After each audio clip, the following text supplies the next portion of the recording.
was the bravest person in your life? My dad.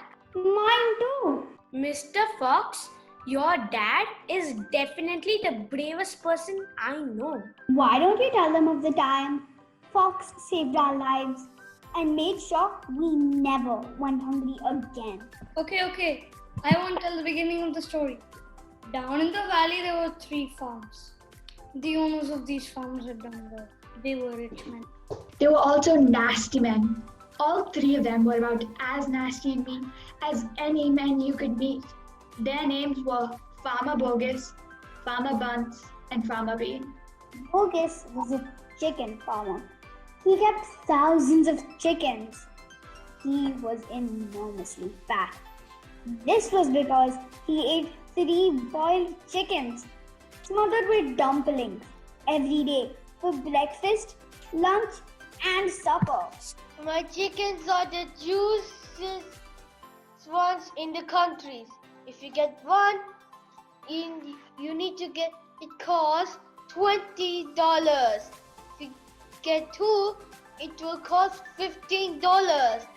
And if you get 3, you will get all 2 free. Now come on now for Bogus Chicken House. Buns was a duck and goose farmer.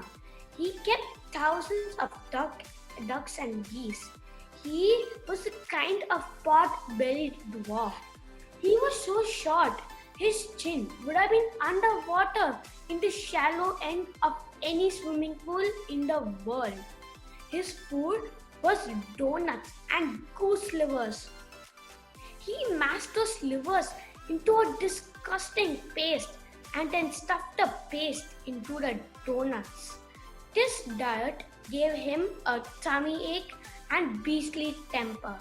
Hello there, my name is Buns. Have you ever tasted ducks and geese? No?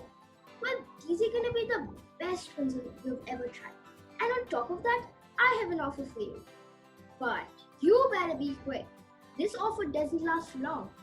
Well, I'm selling 2 ducks and 2 geese for half the price. Come on then, what are you waiting for? Buy some at the Buns' Ducks and Geese farm. It's sure to be the best and the most delicious of them all. Bean was a turkey and apple farmer. He kept thousands of turkeys in an orchard full of apple trees. He never ate any food at all. Instead, he drank gallons of strong cider, which he made from the apples in his orchard. He was as keen as a pencil and the cleverest of them all. Want to find great turkeys but cannot find it? Want to eat juicy apples but cannot find it? Well, don't look any further. Come on to my farm, Bean's farm, because I'll sell the best in the city. If you don't have enough money, well, you can buy 3 and get 2 free. I give a great offer. What are you waiting for? Come in. On a hill above the valley, in a hole, lived Mr. Fox, Mrs. Fox, and their small foxes. Every evening, as soon as it got dark, Mr. Fox would creep down into the darkness of the valley and help himself. Bogus and Buns and Bean knew very well what was going on. So each night, every one of them would take his shotgun and hide in a dark, dark place somewhere on his own farm, hoping to catch the robber. But Mr. Fox was too clever for them. He always approached a farm with the wind blowing in his face, and this meant that if any men were lurking in the shadows ahead, the wind would carry that man's smell to Mr. Fox's nose from far away. Thus, if Mr. Bogus was hiding behind his chicken house number 1, Mr. Fox would smell him out from 50 yards and change direction, heading for chicken house number 4 at the other end of the farm. I can blast that lousy beast. I'd like to rip his guts out. He must be killed. But how? How on earth can we catch that later? I have a plan.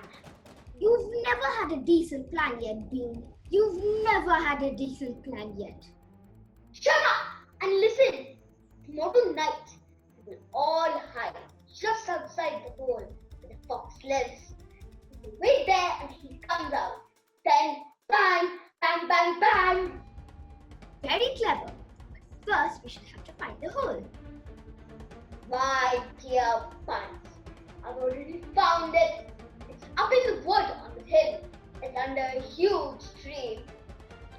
Well, my darling, what shall it be tonight? Tonight, bring us 2 fat ducks, if you please. One for you and me, and one for children. Ducks it shall be. Bunce is the best. Yeah, but just be careful, Mr. Fox. My darling, I can smell those goons from a mile away. I can even smell one from the other. Bogus gives off a filthy stink of rotten chicken skins. Bunce reeks of goose livers. And as for Bean, the fumes of apple cider hang around him like poisonous gases. Yeah, but just don't get careless. You know they'll be waiting for you, all 3 of them. Don't you worry about me. I'll see you later.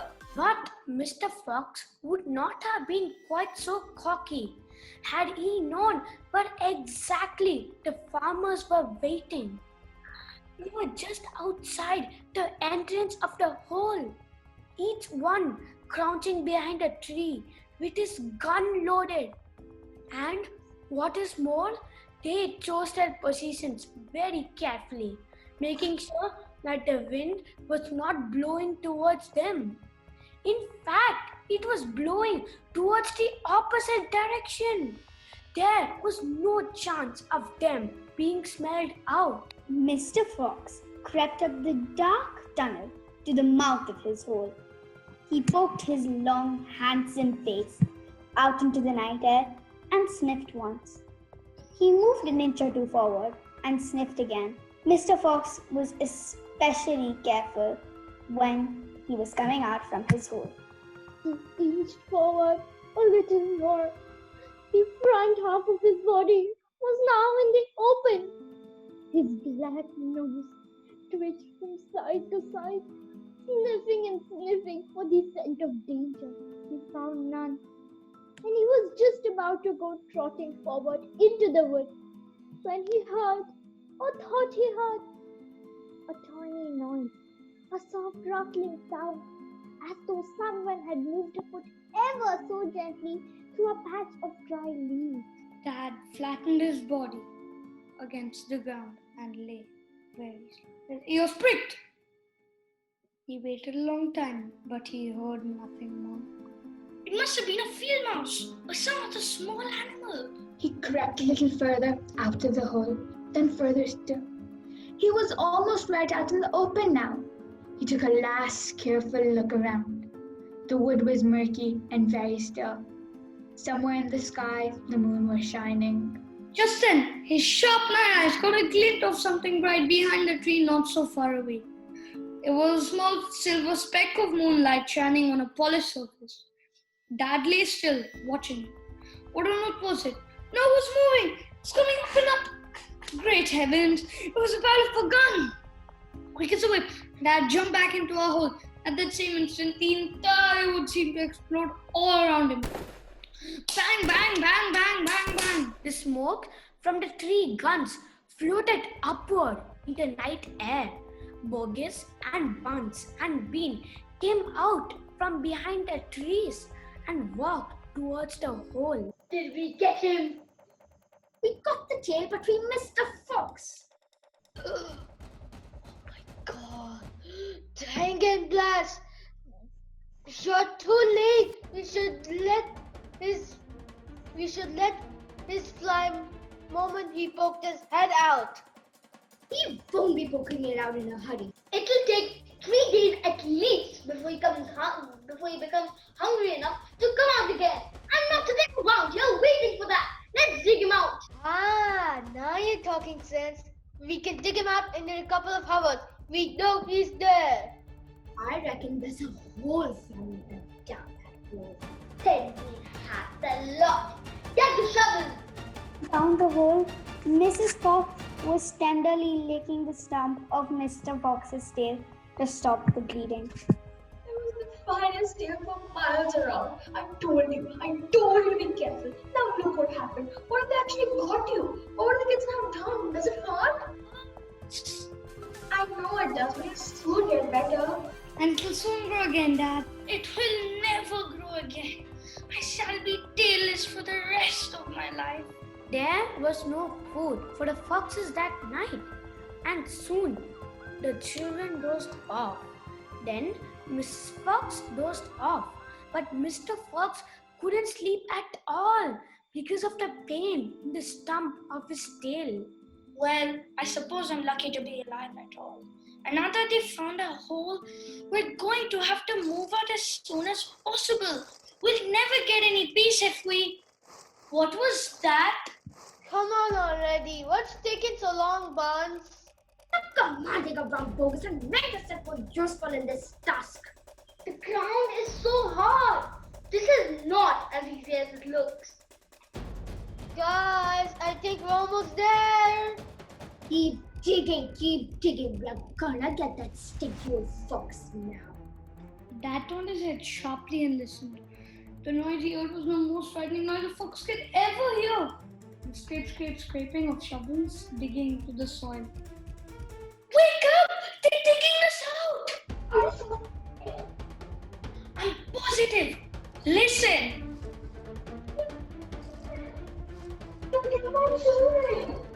Never!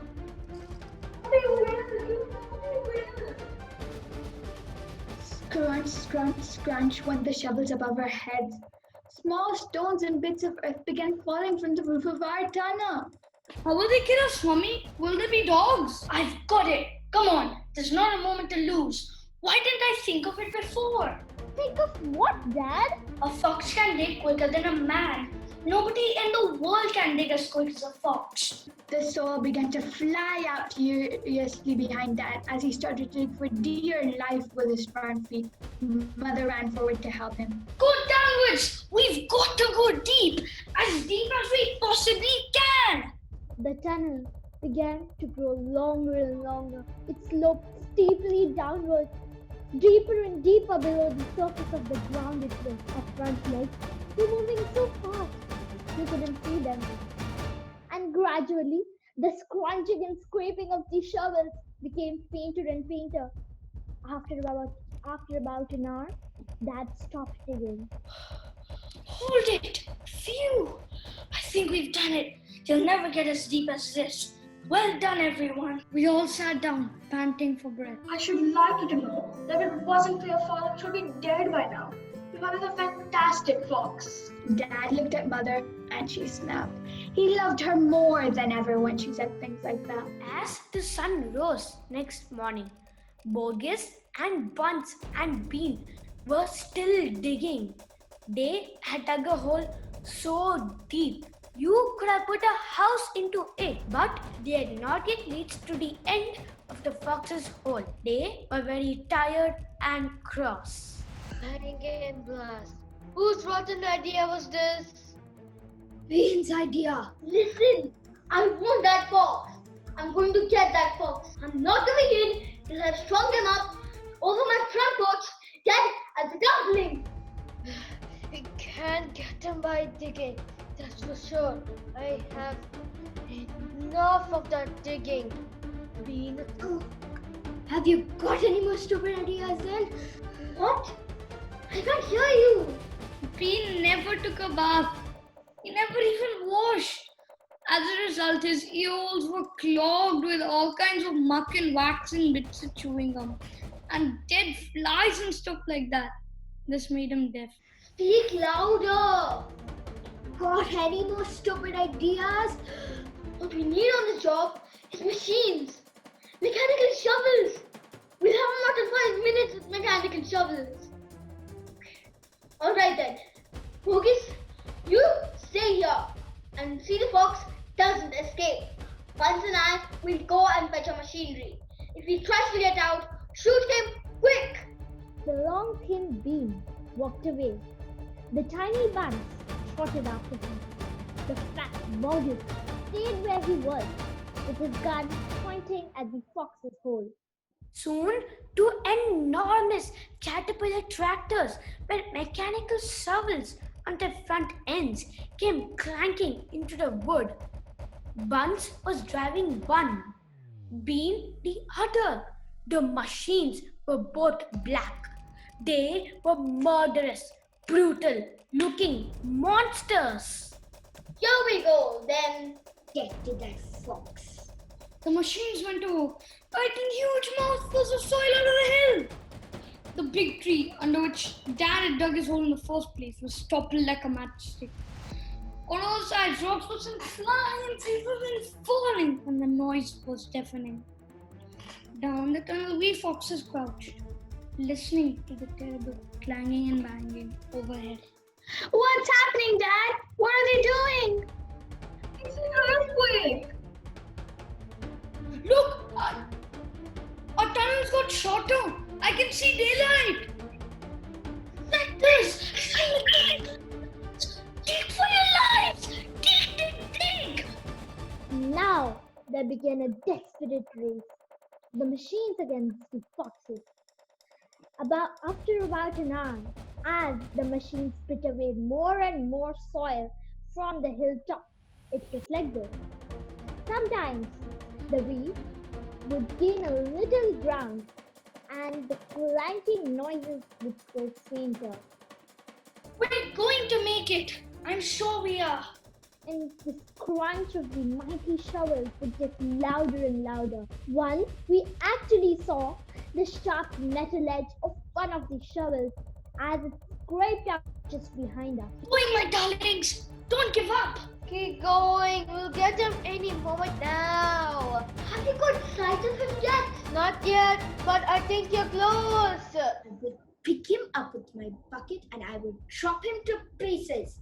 Hey there, Mr. Fox. I hope you can hear me. Your last chicken, Mr. Fox. You will never, ever come again and around and prowling my farm again.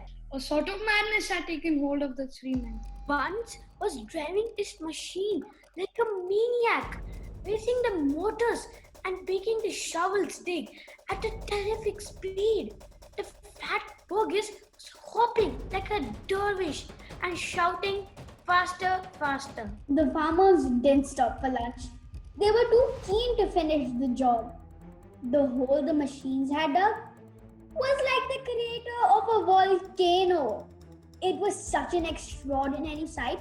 The crowds of people came rushing from surrounding villages to have a look. They stood on the edge of the crater and they stared down right at Bogus, Buns, and Bean. At 6 o'clock in the evening, Bean switched off the motor of his tractor and climbed down. Buns did the same. Both men had enough. They were tired and stiff from driving the tractors all day. They were also hungry.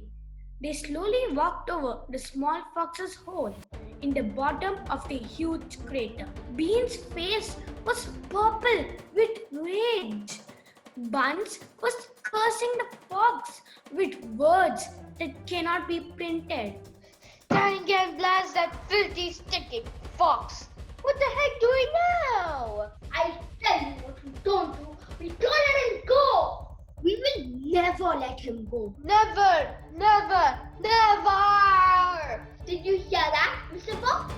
It's not over yet, Mr. Fox. We're not going home till we sum you up dead as a dingbat. Yeah, Mr. Fox, that is a dingbat. Whereupon the three men all shook hands with one another and swore a solemn oath that they would not go back to their farms until the fox was gone. Okay, guys, now what's the next move? Aha! We're sending you down the hole to fetch him up. Down you go, you miserable midget. What? We scout him out. We're down here day and night watching the hole. He'll come out in the end. He'll have to. That evening, 3 tents were put up in the crater on the hill. One for Bogus, one for Buns, and one for Bean. And the 3 farmers sat outside their tents eating their supper. Bogus had 3 boiled chickens smothered in dumplings. Bean had 6 turnips filled with his disgusting goose liver paste, and Bean had 2 gallons of apple cider. All 3 of them kept their guns beside them. Can you smell this, Mr. Fox? Ah, lovely tender chicken. Why don't you come up and get it, Mr. Fox? The rich scent of chicken wafted down the tunnel to where all of the foxes were crouching.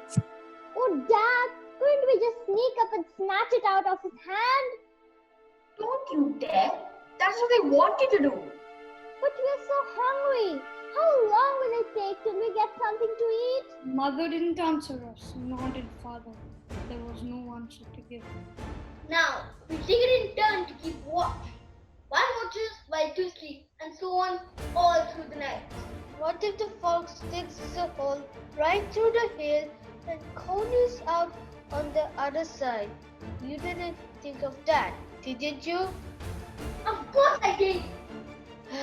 Go on then, tell us the answer. How many men have you got working on your farm? 45. I've got 36. And I've got 37. That means 108 men altogether. We'll order them to surround the hill. Each man will have guns and flashlights. There will be no escape then for Mr. Fox. So the order went down to the farms, and that night 108 men formed a tight ring around the bottom of the hill.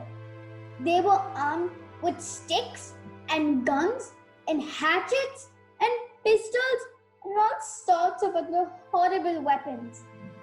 This made it quite impossible for a fox or indeed any other animal to escape from the hill.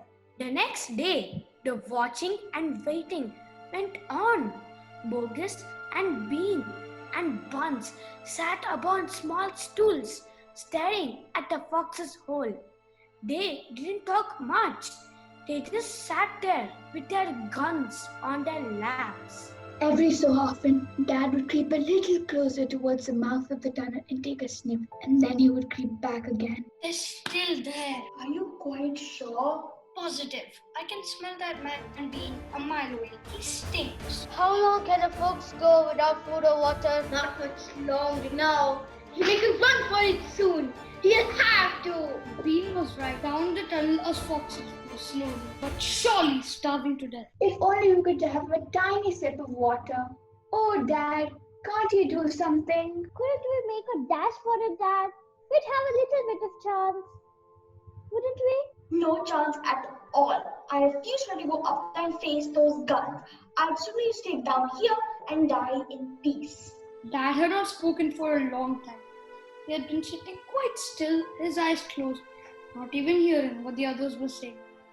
Mother knew that he was trying desperately to think of a way out.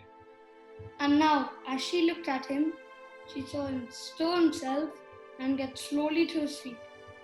He looked back at Mother. There was a little spark of excitement dancing in his eyes. Are you okay? What is it? Just had a bit of an idea. What? Oh, Dad! What is it? Come on, tell us quickly. Well, it's no good. It won't work after all. Why no, Dad? Because it means more digging, and we aren't any of us strong enough for that after 3 days and nights without food. Yes, we are, Dad. We can do it. I suppose we could give it a try. Let's go, Dad. Tell us what you want us to do. So sorry. I don't think I'm very much help. You stay right where you are, my darling. We can handle this one by ourselves. This time, we must go in a very special direction. So we started to dig once again. The work went much more slowly now. Yet we kept at it with great courage. And little by little, the tunnel began to grow. Dad, you would tell us where we are going. I dare not to do that because this place I'm hoping to get to is so marvelous that if I described it to you right now, you would go crazy with excitement. I don't want to raise your hopes too much, my darlings. For a long, long time, we kept on digging. For how long we did not know because there were no days and no nights down there in the murky tunnel. But at last, Dad gave the order to stop. I think we had better take a peek upstairs and see where we are. I know where I want to be, but I can't possibly be sure we're anywhere near it. Slowly, warily, we began to slope the tunnel up towards the surface. Up and up it went, until suddenly we came to something hard above our heads, and we couldn't go up any further. Dad reached up to examine this hard thing. It's wood! Wooden planks! What does that mean, Dad? It means, unless I am very much mistaken, we are right underneath somebody's house. Be very quiet now while I take a peek. I've done it! I've done it first time! I've done it! I've done it!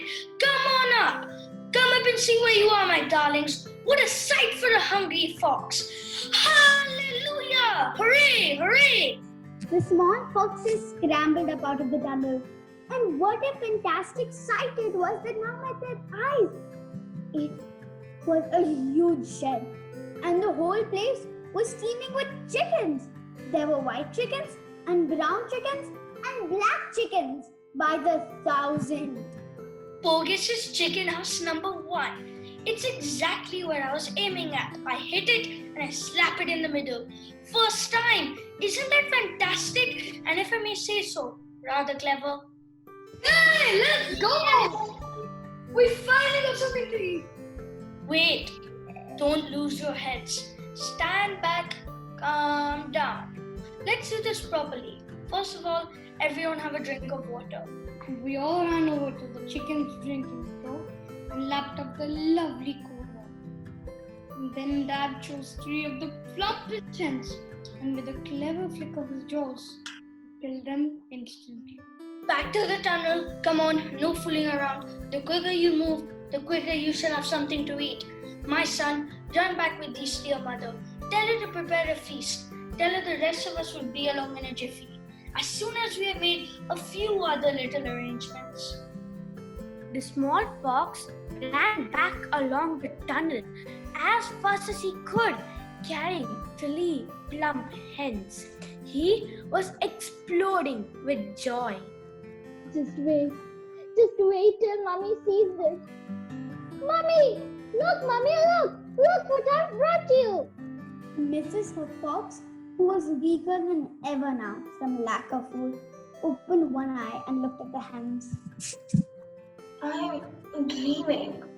You're not dreaming, Mommy. We are real chickens. We are saved. We are not going to starve anymore. But child, where on earth? Bogus chicken house number 1. We tunneled right up under the floor, and you have never seen such fat and big chickens in your life. And Dad said to prepare a feast. He'll be back soon. The sight of food seemed to give a new strength to Mrs. Fox. A feast it shall be. Oh, what a fantastic fox your father is. Hurry up, child. I'll start cooking those chickens. Far away, down in the tunnel, the fantastic Mr. Fox was saying, Now, for the next bit, my darlings, this one will be as easy as pie. All we have to do is dig another little tunnel from here to there. To where, Dad? Don't ask so many questions. Start digging. Mr. Fox and the 3 remaining small foxes dug fast and straight. They were too tired, excited to feel tired or hungry. They knew we were going to have a whacking great feast before long.